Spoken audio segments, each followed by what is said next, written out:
Guys, welcome to HardReset.Info channel. Today I have Vivo V40 SE and I want to show you how to see available random access memory on this device.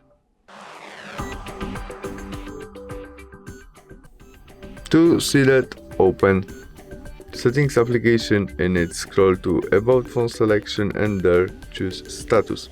We need to activate our develop mode to see our